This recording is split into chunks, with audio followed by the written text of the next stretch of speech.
Hello guys, welcome back to my channel. இன்றைக்கி நம்ம என்ன சம்மரி பார்க்க போகிறோம் அப்படின்னா, இன்னக்ரோ இதை எழுதினவங்க ரியனோசுகி அகுட்டகவா. இந்த பேர்லேயே தெரியுது இது ஒரு ஜாப்பனீஸ் ஷார்ட் ஸ்டோரி. இதை பப்ளிஷ் பண்ணது 1922.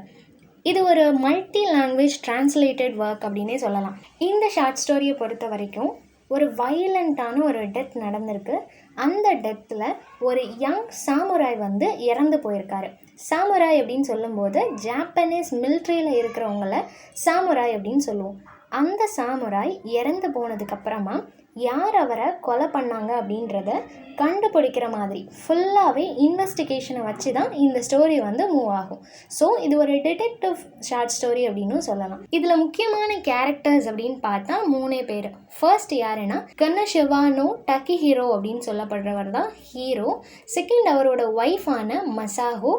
தேர்ட் ஒன் தஜோமரோ அப்படின்னு சொல்லப்படுற வில்லன். இவர் தான் ஆன்டகனிஸ்ட். ஓகேவா? ஸோ இந்த 3 கேரக்டர் தான் இம்பார்ட்டன்ட் கேரக்டர். இவங்களை சுற்றி தான் இந்த கதை நடக்குது. ஜாப்பனீஸில் உள்ள, அதாவது ஜப்பானில் உள்ள நிறைய இம்பார்ட்டண்ட்டான பிளேஸை வந்து இங்கே மென்ஷன் பண்ணியிருப்பாங்க. எதுக்காக இன்னக்ரோ அப்படின்னு கொடுத்துருக்காங்க அப்படின்னா, அந்த பர்டிகுலர் மர்டர் எங்கே நடந்திருக்கும் அப்படின்னா ஒரு ஃபாரஸ்ட், பேம்பு ஃபாரஸ்ட்டில் தான் நடந்திருக்கும். அந்த ஃபாரஸ்ட்டை ரெப்ரசன்ட் பண்ணுற விதமாக தான் இன்னக்ரோ அப்படின்னு சொல்லி கொடுத்துருப்பாங்க. ஸோ இந்த ஸ்டோரி ஸ்டார்ட் ஆகும்போதே ஒரு டெஸ்டிமோனிஸ்னால் என்ன, கோர்ட்லலாம் சாட்சி சொல்ல வருவாங்க இல்லையா? இன்வெஸ்டிகேஷன் பண்ணும்போது சாட்சியாக நிறைய பேரை கூட்டிகிட்டு வருவாங்க. நான் அதை பார்த்தேன், ஐ விட்னஸ் அந்த மாதிரிலாம் கூட்டிகிட்டு வருவாங்க இல்லையா? அந்த மாதிரி ஒவ்வொருத்தரையாக இன்வெஸ்டிகேட் பண்ணுறாங்க ஒரு கமிஷனர். அப்படி அவர் இன்வெஸ்டிகேட் பண்ணும்போது ஃபர்ஸ்ட் வந்து ஒரு வுட்கட்டரை மீட் பண்ணுறாரு. அந்த வுட்கட்டர் வந்து என்ன சொல்கிறாரு அப்படின்னா, நான் அந்த வழியாக நடந்து போயிட்டுருக்கும்போது, எங்கன்னா ஜப்பானில் இருக்கிற கயோட்டா அப்படின்ற இடத்துல இருக்க யமாஷினா அப்படின்ற ஒரு இடத்துல நான் நடந்து போயிட்டு இருந்தேன். அது வந்து ஒரு பேம்பு ஃபாரஸ்ட். அந்த பேம்பு ஃபாரஸ்ட்டில் ஒரு டெட் பாடியை பார்த்தேன். அந்த மேனோட செஸ்ட்டில் வந்து யாரோ கத்தியை வச்சு ஸ்டாப் பண்ணியிருக்காங்க. ஸோ நிறைய ரத்தமாக இருந்துச்சு. ஆனால் அந்த பிளட் எல்லாமே ரொம்ப ட்ரை ஆகி போய் இருந்துச்சு அப்படின்னு சொல்கிறாரு. அந்த மர்டர் ரொம்ப நேரத்துக்கு முன்னாடியே நடந்ததுனால தான் அந்த பிளட் ஸ்டெயின்ஸ் எல்லாமே ரொம்ப ட்ரையான கண்டிஷனில் இருந்திருக்கு. இப்போ இந்த கமிஷனர் வந்து வுட்கட்டர் கிட்ட கேட்குறாரு, நீ வேறு எதுவும் பார்த்தியா, அங்கே எதுவும் வெப்பன், ஹார்ஸ் அந்த மாதிரி எதுவும் இருந்துச்சா அப்படின்னு சொல்லி கேட்கும்போது அதுக்கு அந்த வுட்கட்டர் இல்லை நான் அதை எதுவும் பார்க்கல, இந்த மேன் மட்டும் இறந்த நிலையில் அங்கே இருந்தார், இது மட்டும்தான் நான் பார்த்தேன் அப்படின்னு சொல்லிடுறாரு. வேறு ஏதாவது பார்த்தியான்னு திரும்ப கேட்கும்போது அவர் சொல்கிறாரு, அங்கே ஒரு கோம்பு இருந்துச்சு, தலை சீவும் இல்லையா, சீப்பு. ஸோ ஒரு கோம்பு இருந்துச்சு. நெக்ஸ்ட்டு பீஸ் ஆஃப் ரோப் இருந்துச்சு, மேபி அவரை கட்டி போடுறதுக்காக யூஸ் பண்ணியிருக்கலாம், அந்த ரோப்பும் அங்கே இருந்துச்சு அப்படின்னு சொல்கிறாரு. நெக்ஸ்ட் அந்த இடமே ஒரு பேட்டில் ஃபீல்டில் இருந்த மாதிரி, அந்த இலையெல்லாம் கீழே விழுந்து கிடக்கும் இல்லையா, அந்த லீவ்ஸ் எல்லாமே ரொம்ப ட்ராம்பிள்டு, அது ரொம்ப செதறி போய் இருந்துச்சு. ரொம்ப ட்ரையான லீவ்ஸ் எல்லாமே உடஞ்சிருந்துச்சு. ஸோ இதுலேருந்து என்ன தெரியுதுன்னா, 2 பேர் ஃபைட் பண்ணாங்க, ரொம்ப ஸ்ட்ரகிள் பண்ணியிருக்காங்க அந்த இடத்துல இருந்து. அதனால தான் அந்த இடமே இப்படி கலைஞ்சி போய் இருக்குது. நான் அதை பார்த்த உடனே தெரிஞ்சுக்கிட்டேன், ஒரு வயலண்ட் ஸ்ட்ரகிள் அங்கே நடந்திருக்கு அப்படின்னு சொல்கிறாரு. இவ்வளோ இன்ஃபர்மேஷன்ஸை கலெக்ட் பண்ணதுக்கு அப்புறமா இந்த வுட்கட்டரை வந்து அனுப்பி வச்சிடுறாங்க. செகண்ட் டெஸ்டிமோனி யார் அப்படின்னா ஒரு புத்திஸ்ட் ப்ரீஸ்ட். அவரை கூட்டிகிட்டு வந்து அவர்கிட்ட இன்வெஸ்டிகேட் பண்ணுறாங்க. நீங்கள் இந்த கொலை நடந்தப்போ இங்கே இருந்தீங்களா, எதுவும் பார்த்தீங்களா அப்படின்னு சொல்லி கேட்கும்போது அதுக்கு அவர் என்ன சொல்கிறாரு அப்படின்னா, நான் ஒரு ஆஃப்டர்நூன் டைமில் இந்த வழியாக ட்ராவல் பண்ணி போயிட்டுருந்தேன். அப்படி போகும்போது ஒரு ஹார்ஸில் வந்து 2 பேர் ட்ராவல் பண்ணிகிட்டு இருந்தாங்க. ஒன்று ஒரு சாமுராய், இன்னொன்று வந்து மேபி அவரோட ஒய்ஃபாக இருக்கலாம் அப்படின்னு சொல்கிறாங்க. அந்த ஒய்ஃப் அப்படின்னு சொல்லப்படுற அந்த கேர்ள் வந்து மாஸ்க் வியர் பண்ணியிருந்தாங்க. ஸோ அவங்களோட ஃபேஸ் என்னால் பார்க்க முடியல. அந்த சாமுராய் அப்படின்னு சொல்லப்படுறவர் வந்து ஒரு ஸ்வாட்லாம் வச்சுருந்தாரு அப்படின்னு சொல்கிறாங்க. நெக்ஸ்ட்டு இவங்க செக்கியாமா அப்படின்ற இடத்துல இருந்து யமாஷினா அப்படின்ற இடத்துக்கு போயிட்டு இருந்தாங்க. அது மட்டும் இல்லாமல் அவங்கக்கிட்ட பிளாக் கலர் பவ் அண்ட் ஏரோவும் இருந்துச்சு அப்படின்னு சொல்கிறாரு. அந்த ஹார்ஸ் பார்க்குறதுக்கு எப்படி இருந்துச்சு அப்படின்னு கேட்கும்போது அதுக்கு சொல்கிறாரு, ஒரு அமெரிக்கன் குவார்ட்டர் ஹார்ஸ் அப்படின்னு சொல்லுவாங்க. அமெரிக்கன் குவார்ட்டர் ஹார்ஸ்னால் என்னென்னா, அதோட பாடி வந்து ரொம்ப ஷார்ட்டாக இருக்கும், பட் அதோட நெக் போர்ஷன் இருக்குது இல்லையா, அந்த போர்ஷன் கொஞ்சம் ஹைட்டாக இருக்கிற மாதிரி இருக்கும். ஸோ இதை வந்து ஷார்ட்டான ஹேர்ஸ்னு சொல்ல முடியாது, ரொம்ப ஹைட்டுன்னு சொல்ல முடியாது. ஏன்னா அதோட பாடி வந்து ஷார்ட்டாக இருக்கும், அந்த நெக் போர்ஷன் வந்து ஹைட்டாக இருக்கும்.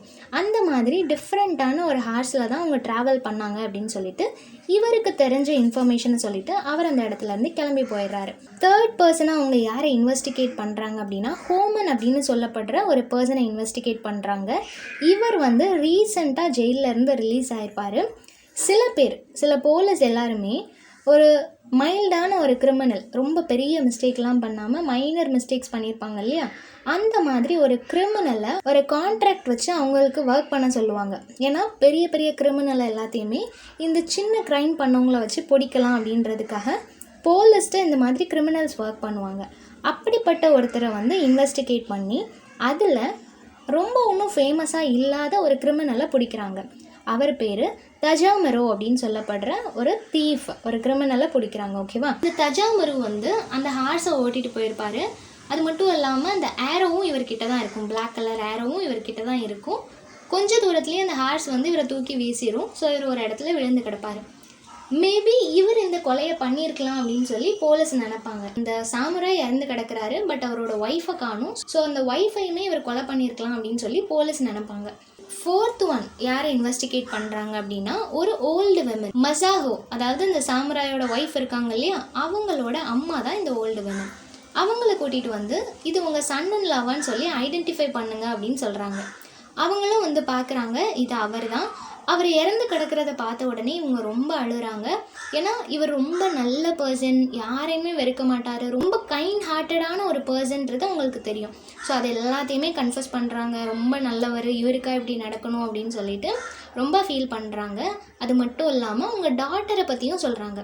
என்னோடய டாட்டருக்கும் இவரை தவிர வேறு யாரையும் தெரியாது, அவர் ரொம்ப நல்ல பொண்ணு அப்படின்னு சொல்கிறாங்க. ஏன்னா அவர் மட்டும்தான் இறந்துருக்காரு, அந்த பொண்ணை காணும், திருடினவனும் கொலை பண்ணவனும் யாருன்னு தெரியல.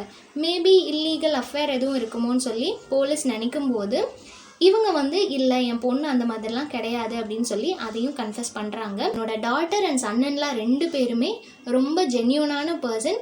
ஸோ அவங்களால எதுவுமே நடந்திருக்காது, நீங்கள் தயவு செஞ்சு என் பொண்ணை கண்டுபிடிச்சி கொடுத்துருங்க அப்படின்னு சொல்லி அவங்க ரொம்ப ஃபீல் பண்ணுறாங்க. இவ்வளோ கன்ஃபஷன்ஸ் அண்ட் கன்ஃபியூஷன்ஸ் போயிட்டுருக்கிற அந்த சமயத்தில் தஜாமரு இருக்கார் இல்லையா, அந்த ஆன்டகனிஸ்ட், அவர் வந்து கன்ஃபஸ் பண்ணிடுறாரு. நான் வந்து ஒத்துக்கிறேன், நான் தான் இந்த கொலையை பண்ணது, அந்த சாமுராயை கொலை பண்ணது நான் தான் அப்படின்னு சொல்கிறான். எதுக்காக இந்த கொலையை பண்ணேன் அப்படின்னு சொல்லி போலீஸ் கேட்கும்போது அதுக்கு அவன் என்ன சொல்கிறான்னா, நான் இந்த வழியாக கடந்து போயிட்டு இருந்தேன், அப்படி நான் போகும்போது ஒரு லேடியை பார்த்தேன். அந்த லேடி வந்து மாஸ்க் வியர் பண்ணியிருந்தாங்க. பட் காற்றுல அந்த மாஸ்க் லைட்டாக ரிமூவ் ஆகும்போது நான் அவங்களோட ஃபேஸை பார்த்தேன். ரொம்பவே அழகான ஒரு லேடி. நான் இதுக்கு முன்னாடி இப்படி ஒரு பொண்ணை பார்த்ததே இல்லை. அந்த ஒரு ரீசன்னால் நான் எப்படியாவது அந்த பொண்ணை அப்யூஸ் பண்ணிடணும்னு சொல்லி நினச்சேன். அந்த பொண்ணு எனக்கு வேணும்னு நான் நினச்சேன். அதனால அதுக்கு இடைஞ்சலாக இருக்கிற இந்த சாமுராயை நான் ஏதாவது பண்ணணும்னு நினச்சேன். ஸோ ஃபஸ்ட்டு எனக்கு கொலை பண்ணுற ஐடியாலாம் கிடையாது. ஸோ நான் என்ன பண்ணேன்னா, அவன்கிட்ட போயிட்டு அவனை டைவர்ட் பண்ணுற மாதிரி பேசினேன். இந்த மாதிரி பக்கத்தில் ஒரு கிரேவ் இருக்குது, அந்த கிரேவ் ஃபுல்லாகவே நிறைய ஸ்வார்ட்ஸ் அண்ட் மிரர்ஸ் எல்லாமே இருக்குது. நான் அது எல்லாத்தையுமே செல் பண்ணணும், நல்ல ஹை ப்ரைஸ்க்கு செல் பண்ணணும்னு நினைக்கிறேன். அப்படி பண்ணேன்னா எனக்கு நிறைய மணி கிடைக்கும், நீ கூட என் கூட சேர்ந்து இப்படி பண்ணலாம் அப்படின்னு சொல்லி நான் அவனை டைவர்ட் பண்ணேன். அவனும் அந்த இடத்த பார்க்கணும் அப்படின்னு சொல்லி ரொம்ப ஆர்வமாக இருந்தான். அதோட நான் அவனை அன்கான்ஷியஸ் ஆக்கிட்டு ஒரு ட்ரீயில் வந்து நல்லா டைட்டாக அவனை நல்லா கட்டி வச்சுட்டேன் அப்படின்னு சொல்கிறான். அவனோட வாயில் எல்லாமே நல்லா நிறைய லீவ்ஸ் எடுத்து ஸ்டஃப் பண்ணி வச்சு அவனை பேச விடாமல் பண்ணிவிட்டு அன்கான்ஷியஸாக அவன் இருக்கும்போது இந்த சாமுராயோட ஒய்ஃப் கிட்ட வந்து பேசுகிறான். உன்னோட ஹஸ்பண்ட் வந்துட்டு ரொம்ப உடம்பு சரியில்லாமல் இருக்கிறாரு அப்படின்னு சொல்லி இவன் அவளை எப்படியாவது டைவர்ட் பண்ணலாம் அப்படின்னு சொல்லி ட்ரை பண்ணுறான்.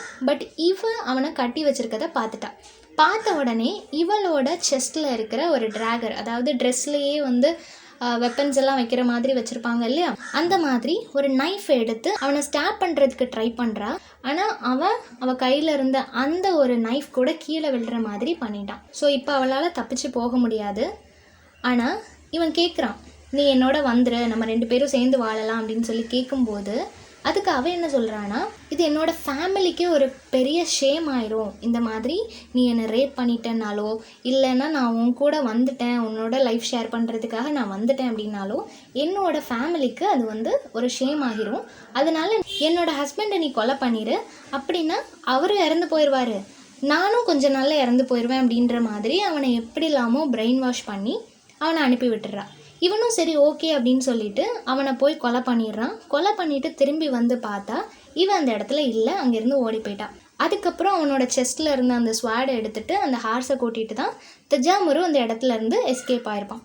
இதை இவன் கன்ஃபஸ் பண்ணதுக்கு அப்புறமா இப்போ இவன் தான் அந்த கொலையை பண்ணியிருக்கான். ஸோ பனிஷ்மெண்ட் கொடுக்கணும்னு சொல்லி எல்லாரும் வெயிட் பண்ணிட்டு இருக்க அந்த சமயத்தில் கியோமிசு டெரா அப்படின்னு சொல்லப்படுற ஒரு புத்திஸ்ட் டெம்பிள் இருக்குது. ஓகேவா, இந்த டெம்பிள் ஈஸ்டர்ன் கயோட்டா ஜப்பானில் இருக்குது.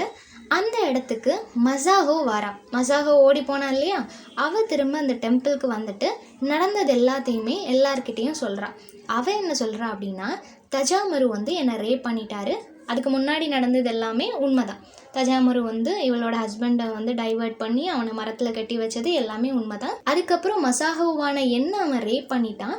ஆனால் அதுக்கப்புறம் நான் என்னோட ஹஸ்பண்டான அந்த சாமுராய் கிட்ட போய் நான் பேசினேன். அப்போது அவர் பேசின அந்த ஹார்ஷான வேர்ட்ஸ் அவர் ரொம்ப ஷேமாக ஃபீல் பண்ணுறாருன்றது எனக்கு தெரிஞ்சுது. இருந்தாலும் அவர் என்னோட சிச்சுவேஷனை யோசிச்சிருக்கலாம், எனக்கு இப்படி நடந்துட்டேன்றதை அவர் யோசிக்கவே இல்லை. என்னை ரொம்ப ஹார்ஷான வேர்ட்ஸ்னால அவர் திட்டினார். ஸோ எனக்கும் அந்த ஷேம் வந்து புரிஞ்சுது. ஸோ நான் என்ன ஃபீல் பண்ணேன் அப்படின்னா, நம்ம 2 பேருமே இறந்து போயிடுவோம். ஸோ யாருக்கும் அந்த ஷேம் வேண்டாம், 2 பேரும் இறந்து போயிடுவோம் அப்படின்னு சொல்லும்போது அவரும் அதை அக்ரி பண்ணுற மாதிரி எனக்கு தோணுச்சு.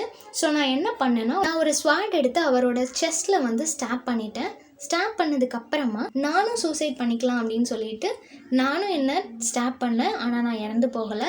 ஒரு பாயிண்டில் நான் குதிக்க ட்ரை பண்ணேன், அப்போவும் நான் இறந்து போகல. இந்த மாதிரி நிறைய அட்டெம்ப்ட் பண்ணியும் என்னால் இறந்து போக முடியல அப்படின்னு சொல்லி அவள் ரொம்ப அழுதுகிட்டே அவளோட கதையை சொல்கிறா. ஸோ இவ ஒரு கன்ஃபெஷன் கொடுத்துருக்காளா, இந்த கன்ஃபெஷனில் இவ அவனை கொலை பண்ண மாதிரி சொல்கிறா. நெக்ஸ்ட் என்ன நடக்கும்னா, டக்கிஹிரோ, அதாவது ஃபர்ஸ்டில் அந்த சாமுராய் இருக்கார் இல்லையா, அவரோட கோஸ்ட், அவர் இறந்து போயிட்டாரு. ஸோ அவரோட கோஸ்ட் வந்து இப்போ அப்பியர் ஆகுது. ஏதாவது ஒரு மீடியேட்டர் இருந்தால் இல்லை ஏதோ ஒரு மீடியம் இருந்துச்சு அப்படின்னா அதால் பேச முடியும் இல்லையா, கம்யூனிகேட் பண்ணுவாங்க. அந்த மாதிரி ஒரு மீடியம் வச்சு அந்த கோஸ்ட் வந்து பேசுது.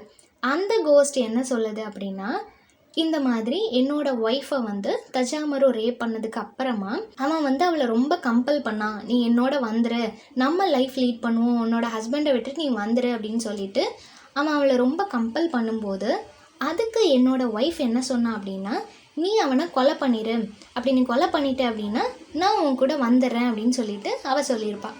இதை கேட்ட உடனே தஜாமரு இப்படி ஒரு மோசமான பொண்ணா இவ, நாளைக்கு என்னையும் இவ கொலை பண்ண சொல்லுவா அப்படின்னு சொல்லிட்டு தஜாமரு என்ன பண்ணுவான்னா சாமுராய் கிட்ட வந்து சொல்லுவான், இந்த மாதிரி உன் ஒய்ஃப் சொல்கிறா, அதனால நம்ம சேர்ந்து பேசாமல் அவளை கொலை பண்ணிடுவோமா அப்படின்னு சொல்லி கேட்பான். அதுக்கு அந்த சாமுராய் வந்து அவனுக்கு ஹெசிடேஷனாக இருக்கும், என்ன இருந்தாலும் அவனோட பில்லவர்ட் இல்லையா, அவன் ஒரு ஹெசிடேஷனோடு இருக்கும்போது அவள் அந்த ஃபாரஸ்ட்குள்ளே ஓடி போயிடுவா. இப்போ அவளும் போயிட்டா, இவனும் அவளை கொலை பண்ண மாட்டேன்னு சொல்லிட்டான் இல்லையா. தஜாமரு அந்த ஹார்ஸை எடுத்துகிட்டு அந்த இடத்துலேருந்து கிளம்பி போயிட்டான். நெக்ஸ்ட்டு நான் வெளியே வந்ததுக்கு அப்புறமா என்னாலேயே அந்த ஷேமை, அவள் என்னை இப்படி கொலை பண்ண சொல்லிட்டாளே அப்படின்றதையும் அவளுக்கு நடந்த அந்த ஒரு விஷயத்தையும் என்னால் தாங்கிக்க முடியலை. அதனால நானே என்னை கத்தியால் குத்தி இறந்து போயிட்டேன். அவன் என்னை ரிலீஸ் பண்ணிவிட்டு அந்த இடத்துல இருந்து போனதுக்கு அப்புறமா நான் நடந்து போனேன். அப்போ என்னோடய ஒய்ஃபுக்கு நடந்த அந்த ஷேமையும் என்ன அவள் கொலை பண்ண சொன்னதையும் நான் நினச்சி பார்த்துட்டே இருந்தேன். எனக்கு அந்த சிச்சுவேஷனை தாங்கிக்கவே முடியல. அதனால் கீழே விழுந்து கிடந்த மசாகோவோட ட்ராகர் அங்கே கடந்துச்சு. அதை எடுத்து நானே என்னோடய செஸ்ட்டில் ஸ்டாப் பண்ணிக்கிட்டேன்.